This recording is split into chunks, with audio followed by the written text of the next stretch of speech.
Hi. So சில gemstone பெண்டன்ட்ஸ்லாம் செஞ்சு வாங்கிட்டு வந்தேன். அதெல்லாம் என்னென்னு பார்க்கலாம். சும்மா ஒரு ஜஸ்ட் இது அமிதிஸ்ட் பெண்டன்ட். இது அதாவது இதில் இருக்கிற ஸ்டோன் பார்த்திங்கன்னா அமிதிஸ்ட். இது பிரேசிலெலாம் நிறையா கிடைக்கும். அதாவது பிரேசிலில் இருக்கிற மலைகள்லேருந்து எடுப்பாங்க. மலையை வெட்டி எடுக்கும்போது இந்த மாதிரி ஸ்டோன்ஸ் வந்து பெரிய பெரிய பாறைகளாக கிடைக்கும். அந்த ஸ்டோன்ஸை வந்து பட்டை தீட்டி கட் பண்ணி கொண்டு வருவாங்க. இந்தியாவிலையும் கிடைக்கும். ஏதாவது மலைகளில் வந்து ரொம்ப ரேராக மலையெல்லாம் வெட்டி எடுக்கிறாங்க இல்லையா, அந்த மாதிரி டைமில் நமக்கு இந்த ஜெம் ஸ்டோன்ஸ் கிடைக்கும். ஸோ இது அமிதிஸ்ட். இந்த அமிதிஸ்டோடைய பெனிஃபிட்ஸ் என்ன அப்படின்னு சும்மா ஓவர்வியூவாக லைட்டாக சொல்கிறேன். நான் எதுக்காக செஞ்சுருக்கேன் அப்படின்னா, இதை வந்து ஒரு டயபெட்டிஸ் பேஷண்ட் அவருக்கு வந்து கொடுக்கணும்.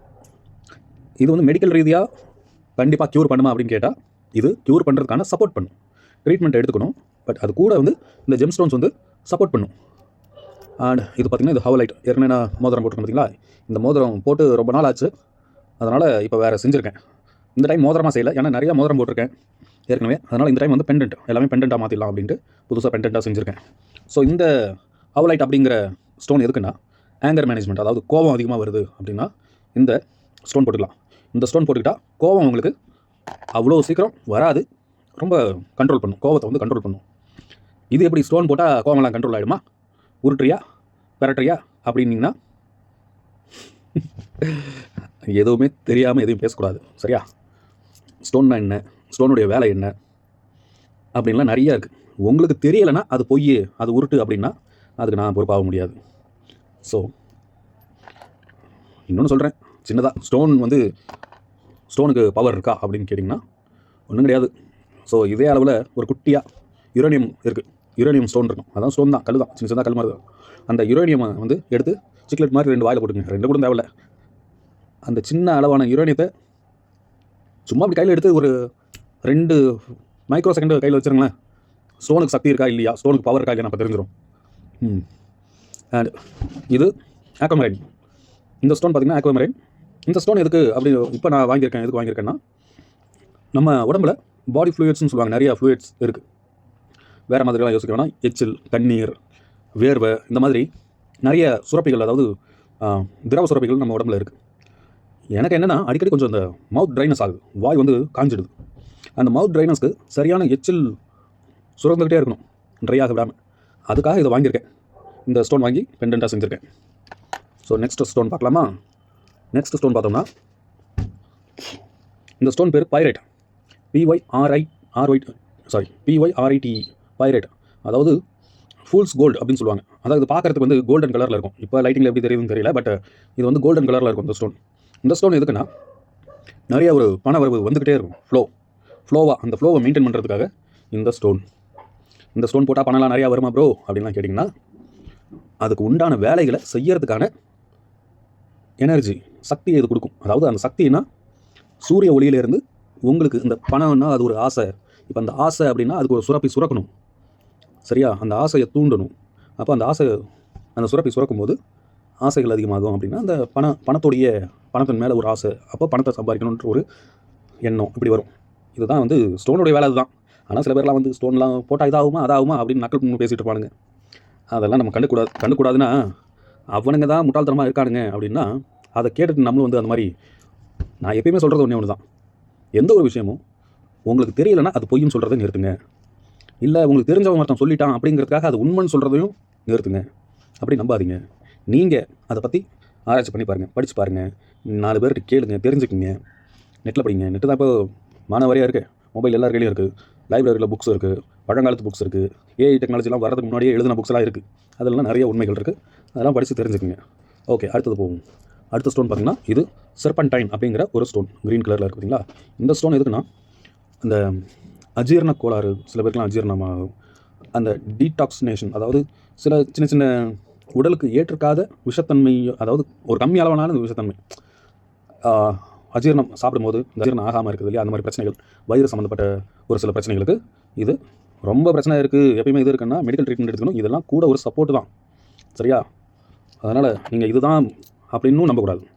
இது அந்த மருந்து உள்ளே போய் ஆற்றுது இல்லையா, ஒரு குணம் பண்ணுறதுக்கான மருந்து குணம் பண்ணும். இது வந்து அந்த குணம் பண்ணுறதை கொஞ்சம் சீக்கிரமாக பண்ணுறதுக்கான உதவிகளை செய்யும். அவ்வளோதான். இது சப்போர்ட் பண்ணும். நீங்கள் இதுதான் வந்து மெடிக்கல் அப்படின்னு நினைக்காதீங்க. அண்ட் நெக்ஸ்ட் பார்க்கலாம். இது ஜேடு ஸ்டோன். இந்த ஸ்டோன் வந்து டயபிட்டிஸ் அந்த பேஷண்ட்ஸ் அவங்களுக்கு வந்து இது போட்டுக்கலாம், கொஞ்சம் ஸ்ட்ரெஸ் ஃப்ரீயாக ரிலாக்ஸ்டாக இருக்கிறதுக்கான வேலைகளை இது செய்யும். அண்ட் நெக்ஸ்ட் இது பிளாக் கலர் மாதிரி இருக்கும். இந்த ஸ்டோனுடைய பேர் பிளட் ஸ்டோன். சாரி, இது ஹேமடைட். பிளட் ஸ்டோன் ஒன்று இருக்குது. இந்த ஸ்டோனுடைய பேர் ஹேமடைட். இந்த ஹேமடைட் என்ன பண்ணுன்னா, இதுவும் பிளட்டில் இருக்கிற டாக்ஸின்ஸை ரிமூவ் பண்ணுறதுக்கு தான் இந்த ஹேமடைட் அப்படிங்கிற ஸ்டோன் நான் வாங்கியிருக்கிறது. இந்த ரீசனுக்காக தான். அண்ட் நெக்ஸ்ட்டு இது பிளட் ஸ்டோன் எதுக்குன்னா, உடம்புல பிளட்டோடைய சர்க்குலேஷனை ரெகுலேட் பண்ணவும், பிளட்டை வந்து பியூரிஃபை, அதாவது ஒரு பிளட்டை பியூரிஃபை பண்ணி சுரக்கிறதுக்காகவும் பிளட் ஸ்டோன் அப்படிங்கிறது போட்டுக்கலாம். ஸோ ரொம்ப ரத்த சோகை இருக்குது, அப்படி இல்லை உடம்புல தெம்பு இல்லை, இது இல்லை அப்படின்னா மெடிக்கல் ட்ரீட்மெண்ட் அவசியம் எடுத்துக்கணும். இது கூட ஒரு சப்போர்ட்டாக இருக்கும், அவ்வளோதான். ஓகேவா? அண்ட் இது சன்ஸ்டோன்னு சொல்லுவாங்க. இந்த சன்ஸ்டோனுடைய வேலை என்னென்னா, உடம்புல கை கால் மூட்டு வலி இந்த மாதிரிலாம் இருக்குது இல்லையா, அந்த மூட்டு ஜாயிண்ட்டு அந்த வலிகளுக்கு வந்து இந்த ஸ்டோன் நம்ம பெண்டன்ட்டாவோ ரிங்காவோ போட்டுக்கிட்டிங்கன்னா உங்களுக்கு அந்த வலி வந்து குறைக்கும், அதாவது குணப்படுத்தும், ஆற்றும். அதுக்கு இப்போ ஒரு வலியை குணப்படுத்தணும்னா என்ன அர்த்தம்? அப்போ அந்த இடத்துல ஸ்ட்ரென்த் தேவைப்படுதுன்னு அர்த்தம். அப்போ அந்த ஸ்ட்ரென்த் தேவை அப்படிங்கிறதுக்கு ஒரு எனர்ஜி தேவை. எல்லாமே சூரிய ஒளியிலேருந்து தான் கிடைக்குது, எல்லா எனர்ஜியுமே. அந்த எனர்ஜி ஸ்ப்ளிட் ஆகி வேறு உருவத்தில் வேறு வடிவத்தில் இருக்குது. இது லைட் எனர்ஜி அப்சர்வ் பண்ணி நமக்கு கொடுக்கும். இது இந்த ஸ்டோன்ஸ்லாம் ஒரு ரிஃப்ராக்டிவ் இண்டெக்ஸ் இருக்குது, அதாவது ஒளி ஊடுருவல், ஒளி விலகல் அப்படின்லாம் நிறைய விஷயங்கள் இருக்குது. இது சூரியன்லேருந்து ஒளியை பிரித்து நமக்கு என்ன எனர்ஜி தேவையோ அந்த பர்டிகுலர் எனர்ஜி எடுத்து கொடுக்குறது தான் இந்த ஸ்டோன்ஸோடைய வேலை. அண்ட் நெக்ஸ்ட் பார்க்கலாமா? இது வந்து ஃப்ளூரைட் ஸ்டோன்னு சொல்லுவாங்க. இந்த ஸ்டோன் எதுக்குன்னா, இந்த ஸ்டோன் வந்து இந்த எலும்பு சம்மந்தமான பல்லு சம்மந்தமான பிரச்சனைகளுக்கு இது நல்லது.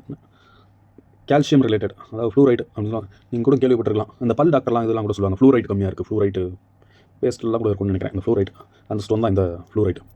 ஸோ லாஸ்ட்டாக இது ரெட் அகேட் அப்படின்னு சொல்லுவாங்க. இந்த ரெட் அகேட்டுங்கிறதும் இந்த டயபிட்டிஸ் பேஷண்ட்டுக்கு கொடுக்குறதுக்காக வாங்கி வச்சுருக்கேன். இதுவும் வந்து நல்ல ஒரு பாசிட்டிவ் எனர்ஜி, அப்புறம் எப்படி சொல்கிறது, பிளட் சர்க்குலேஷன், அப்புறம் இம்யூனிட்டி, இந்த மாதிரி பல விஷயங்கள் இருக்குது. அதெல்லாம் ஸ்ட்ரென்தன் பண்ணுறதுக்காக தான் இந்த ஸ்டோன்ஸ். அதை எப்படி ஸ்ட்ரென்தன் பண்ணுவோம் அப்படின்னா, எல்லாமே ஒளி தான், ஒளி உருவத்திலேருந்து எடுக்கிறது தான். ஸோ இந்த பெண்டன்ட் ஆகட்டும், ரிங்ஸ் ஆகட்டும், இதெல்லாம் பார்த்திங்கன்னா பேக் சைடு இருக்கும் ஹோல், அதாவது ஒரு எம்டி ஸ்பேஸாக இருக்கும். இந்த எம்டி ஸ்பேஸ் எதுக்குன்னு பார்த்தீங்கன்னா, சன்ரைஸ் இப்படி வந்து இதில் இந்த பக்கமாக ஒரு ஃபில்டர் மாதிரி செயல்படுது. எல்லா ரேஸும் மொத்தமாக வருது இல்லையா, சூரியன்லேருந்து எல்லாமே மொத்தமாக வரும். அது இந்த ட்ராப்போஸ்பியர், ஸ்ட்ராட்டோஸ்பியர், இந்த மாதிரி பல அடுக்குகளை தாண்டி வரும். இப்போ அந்த அடுக்குகள் ஓசோன் லேயர் இருக்கு இல்லையா, ஓசோன் லேயர் தாண்டி வரும். இப்போ என்ன ஆகிடுச்சு, மரங்கள் எல்லாத்தையும் வெட்டிட்டு புகை காடு இது புகையாக இந்த மாதிரி பண்ணதுனால ஓசோனில் ஓட்டை விழுந்துருச்சுன்னு கேள்விப்பட்டிருப்பீங்க. அந்த ஓட்டை விழுந்தது 80களிலே ஓட்டை விழுந்து போச்சு. அதாவது 80கள், அதுக்கு முன்னாடி ஓட்டை விழுந்திருக்கும். இப்போ என்னென்னா, இப்போ அந்த ஓசோன் லேயருங்கிறது ஒரு ஷீல்டு மாதிரி பூமிக்கு. சூரியன்லேருந்து வர கதிர்வீச்சை தடுத்து ஒரு ஃபில்டராக கொடுக்கும். தடுத்து ஃபில்டராக கொடுக்குதுன்னா, அந்த சூரியன்லேருந்து வர பலவிதமான ஒளி கற்றைகளில் பலவிதமான சக்திகள் இருக்கும். நல்லதாகவும் இருக்கும், கெட்டதாகவும் இருக்கும், உடம்புக்கு தீங்கானதாக இருக்கும், அந்த மாதிரி. இப்போ அது எப்படி ப்ரோ, சூரியன்லேருந்து சூரியன் ஒரே மாதிரி தானே எரியுது, எரிஞ்சிட்டே தானே இருக்குது, நெருப்பில் வேறுபாடுகள் இருக்கா அப்படின்னு கேட்டிங்கன்னா கண்டிப்பாக இருக்குது. வீட்டு சிலிண்டரை பற்ற வச்சா அது ஒரு மாதிரி எரியும். நெருப்புகளில் ஏகப்பட்ட வெரைட்டி இருக்குது. கற்பூரத்தை பற்ற வச்சா அது ஒரு மாதிரி எரியும், ஒரு பிளாஸ்டிக்கை பற்ற வச்சா அது ஒரு மாதிரி எரியும், பெட்ரோலை பற்ற வச்சா அது ஒரு மாதிரி எரியும். இந்த மாதிரி நெருப்பு பல விதங்களில் இருக்குது. அந்த மாதிரி தான் சூரியன்லேருந்து நெருப்பு வர அந்த அனல் வந்து, அந்த அனல் ஒளி, அந்த ஒளி வரும்போது அதில் பல விதமான எனர்ஜி வரும். அந்த எனர்ஜி ஒரு சிலது நமக்கு ஏற்றுக்கும், ஒரு சிலது ஏற்றுக்காது. அப்போது அது ஏற்றுக்காதுங்கிற பட்சத்தில் ஓசோன் அதை ஃபில்டர் பண்ணல. ஓசோன் ஃபில்டர் பண்ணி அனுப்புது ஒரு அந்த சூரியன் ஒளி வந்து, ஓசோன்லேருந்து வர ஒளிகள் வந்து அதுக்கேற்ற மாதிரி நம்ம பூமி உருவாகிடுச்சு. சரியா? இப்போது இந்த ஒளி கற்றைகள்லேருந்து நம்ம உடம்புக்கு என்ன விதமான எனர்ஜி தேவை, என்ன வந்து நம்ம உடம்புக்கு பற்றாக்குறை இருக்குது அப்படிங்கிறது தான் ஜாதகம்.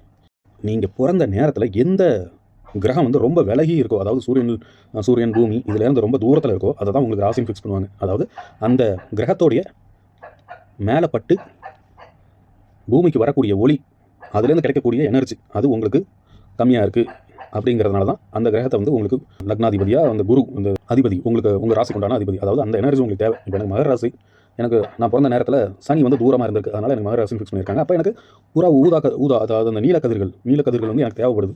அப்போ அந்த நீலக்கதிரை தனியாக பிரித்து எடுக்கணும். அப்போ என்ன பண்ணணும், இந்த மாதிரி ஒரு ஸ்டோனை போட்டு அந்த எல்லா எனர்ஜியும் எல்லா ஒளிக்கட்டையும் இப்படி வருது, ஆனால் பர்டிகுலராக எனக்கு அதிகமாக தேவைப்படுறது அந்த நீளம்.